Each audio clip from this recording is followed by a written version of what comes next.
Hola a todos. Hoy vamos a abordar un capítulo especialmente complejo y doloroso de la historia reciente de Chile, pero no lo haremos desde la opinión, sino desde los datos. Nos vamos a basar en informes oficiales que revelaron cómo la violación de los derechos humanos llegó a ser una política de Estado, algo sistemático y deliberado.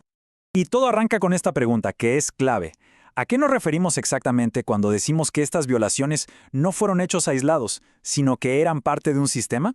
Bueno, eso es precisamente lo que vamos a desglosar aquí. Esta es nuestra hoja de ruta. Primero, el contexto de la violencia. Después, las cifras oficiales. ¿Quiénes la llevaron a cabo? ¿Cómo lo hicieron? El largo camino para encontrar la verdad y finalmente las lecciones que nos quedan para el futuro. Bien, empecemos.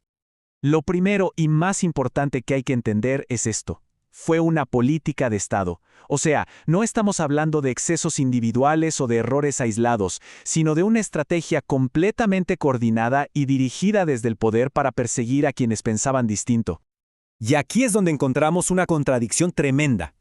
Chile ya había firmado compromisos internacionales para proteger los derechos de las personas. Sin embargo, durante este periodo, el régimen actuó como si esas leyes no existieran, creando todo un aparato diseñado específicamente para anular esos derechos.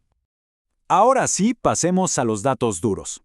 Las cifras que vamos a ver no son estimaciones, vienen directamente de comisiones oficiales, como la Comisión Nacional de Verdad y Reconciliación, que se crearon después de la dictadura justamente para investigar y registrar cada caso. A ver, esta tabla oficial nos muestra la cruda realidad. Miremos los patrones, que son muy reveladores. En 1973, justo el año del golpe, vemos un pico altísimo de muertes. Pero luego, entre el 74 y el 77, el foco cambia. Las desapariciones se disparan. Y esto no es casualidad. Este periodo coincide con la operación de la DINA, la policía secreta del régimen, de la que vamos a hablar en un momento. Se ve claro cómo la estrategia de represión iba cambiando. Y este es el total consolidado. 3.197 personas. Cada uno de esos números es una vida, una familia, una historia que fue interrumpida. Es el resultado de una investigación enorme para poder darles un reconocimiento oficial a las víctimas. Entonces, la pregunta es, ¿quién ejecutó esta política? Bueno, el Estado creó organismos de inteligencia que se dedicaban exclusivamente a la persecución política. Ojo, no eran las fuerzas policiales de siempre. Su misión era completamente distinta. Los dos nombres clave que hay que conocer son la DINA y su sucesora, la CNI. La DINA, que operó en la época más brutal, era un organismo autónomo que le respondía directamente a Pinochet. Esto le daba un poder casi limitado. Ya para 1977 fue reemplazada por la CNI, que si bien tenía una estructura diferente, en la práctica continuó con los mismos métodos de represión. Esta cita del informe oficial es demoledora y describe a la perfección lo de la sistematicidad. No era algo al azar. Había una selección de personas, había lugares secretos, personal especializado en interrogatorios y el uso de la tortura como un método constante. Esa es la definición de un sistema planificado. Ya vimos quiénes. Ahora veamos el cómo. El aparato represivo no solo se limitó a las desapariciones o a las ejecuciones, sino que usó una variedad muy amplia de herramientas para callar cualquier tipo de oposición. La lista que vemos acá nos muestra la diversidad de esos métodos. Iban desde la violencia física más extrema, como la tortura y las ejecuciones, hasta formas de control social y laboral, como las exoneraciones, que eran despidos por razones políticas, y el exilio forzado, tanto dentro como fuera del país.